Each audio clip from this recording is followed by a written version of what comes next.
हम लोग जब लेंटर पढ़ना होता है तो हमें सरिये के नीचे एक गैप मेंटेन करना होता है ताकि उस गैप के नीचे अपनी बजरी आ जाए और वो जो बजरी है वो सरिये को एक तो जंग से बचाती है और दूसरा सरिये की जो ताकत है वो छत को ट्रांसफर करती है।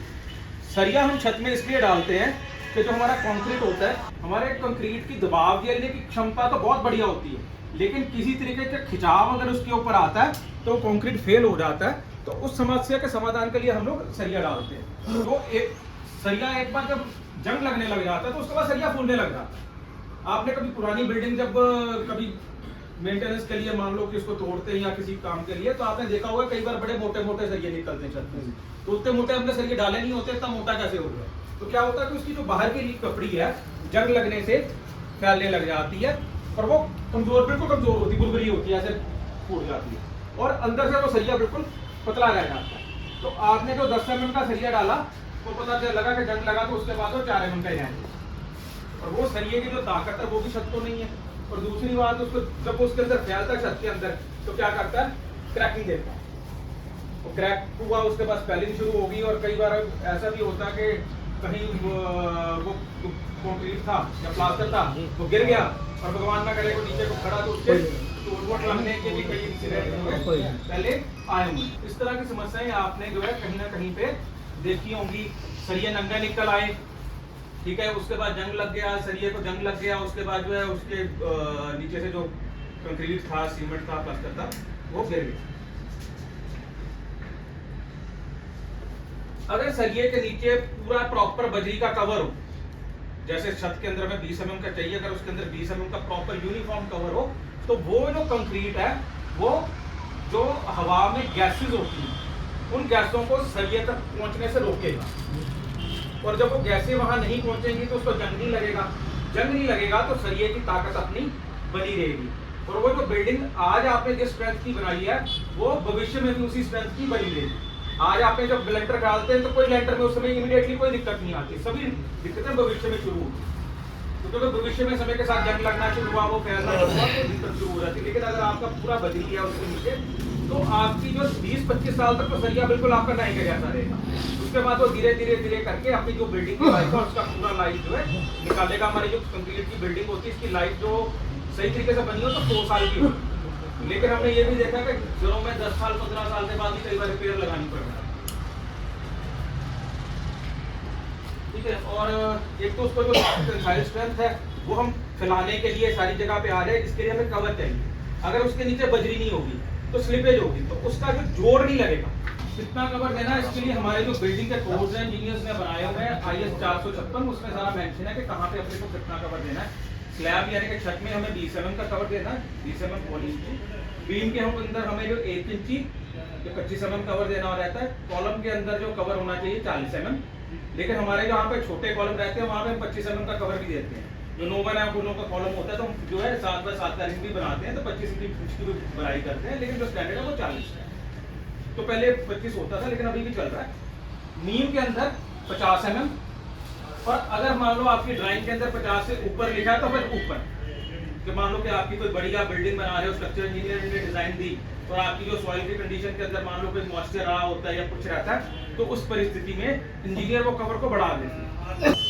एक बहुत बार ये प्रश्न होता था, जो नए लोग हैं उनके लिए अभी शायद प्रश्न होगा या कई बार मालिक पूछ लेते हैं कि ये प्लास्टिक सीमेंट में सही रहेगा कि नहीं रहेगा। आपने मालिक को बोला कि ये आपने लगा लो तो वो पूछता भी प्लास्टिक से हम तो सीमेंट डालेंगे सही होगा कि नहीं सही होगा।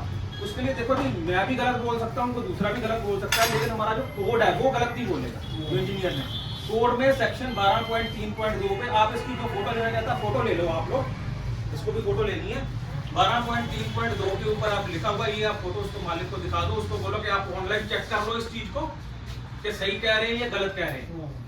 तो उस पे लिखा हुआ है कि spacer cover block should be of concrete of same strength और PVC। बिल्कुल, तो उसका ना सबसे अच्छी चीज यही है कि जो हमारा IS कोड है वो क्या बोलता है, वो कहता है कि या तो सेम स्ट्रेंथ के होने चाहिए या PVC के होने चाहिए। सेम स्ट्रेंथ के मिलते नहीं है।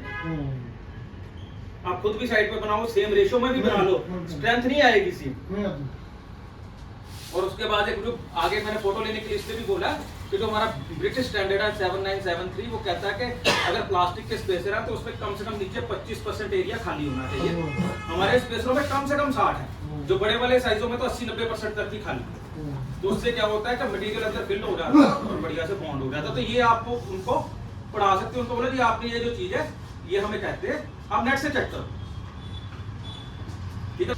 अच्छा, हम सीमेंटेड ब्लॉक्स यूज करते हैं तो उसमें ये दिक्कत आती है कि बहुत बार जब वाइब्रेटर चलता है तो पीस बीच में से निकल जाते हैं। लेंटर डालने के टाइम पे देखो जी आपके पास इतना टाइम नहीं रह होता कि आप लेंटर भी डाल रहे हो और बार बार आप गिट्टियां भी सेट करते हैं, ठीक है ना जी, क्योंकि वो लेंटर डालना टाइम से खत्म करना होता है, वो टाइम बहुत लिमिटेड होता है लेंटर डालने के लिए। तो अब उसमें वाइब्रेटर भी आपको चलाना है, अगर वाइब्रेटर आपने सही नहीं चलाया तो डर रहता खोड़ रह जाएगी, और अगर तेज चला दिया तो डर रहता कि गिट्टी निकल जाएगी, ठीक है। और हमारी जो ये स्पेसर है तो इसकी खासियत ये है, इसमें खुद को लॉक कर लेना। आप जैसे मर्जी वाइब्रेटर चलाओ, जैसे मर्जी रेडी चलाओ, जो मर्जी चलाओ, निकलेगी नहीं, फूटेगी, ठीक है। गूंदा इंजन इस्तेमाल किए इसको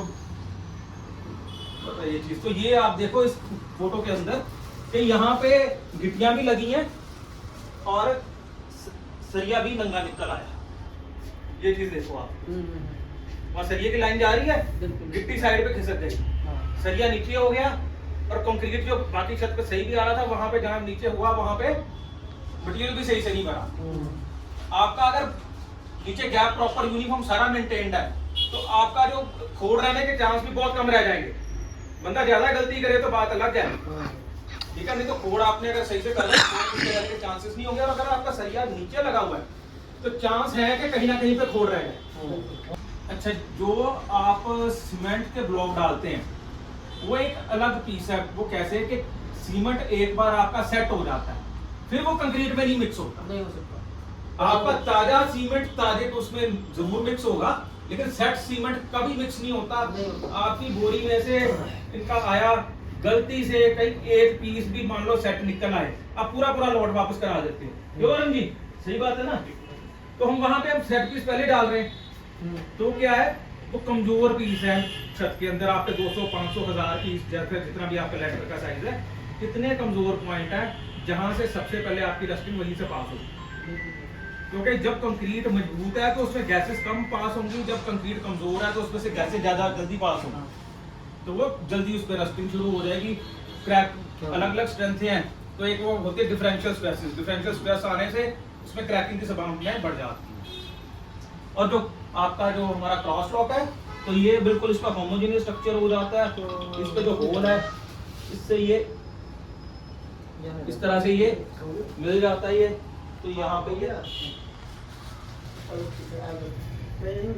इस तरह से ये मटेरियल आप देखो कि इसके अंदर चला जाता है। अब जिन भाइयों ने यूज किया है, गुंजा जी आपने यूज किया हुआ है और भी कई लोगों ने यूज किया हुआ है, सर आपने भी यूज किया है ना, तो आपने उसके बाद उसके रिजल्ट देखा होगा और बिल्कुल वो यूनिफॉर्म होता है, कहीं पे आपको ये नहीं लगता है छत के अंदर वो बढ़िया छत फर्स्ट क्लास साफ सुथरी निकल के आती है, वो सारा उसमें जो पूरा फिल हुआ होता है। क्योंकि शुरुआत में कहीं मन में पहली बार जब आपने इस्तेमाल करना होगा आपके मन में कहीं गए होगा कि ये ना हो कि खाली रह जाए, ये ना हो कि वो नजर आने लग जाए, ऐसा ना हो। लेकिन एक बार आप आपने इस्तेमाल कर लिया तो आपको पता है कि जो क्रॉस ब्लॉक जो है ये भी नजर नहीं आया तो सरिया तो कहाँ नजर आना। जी बिल्कुल, क्रॉस ब्लॉक भी नजर नहीं आता है, माल जाने की जगह है ना, माल जाने की जगह है इस ब्लॉक पर।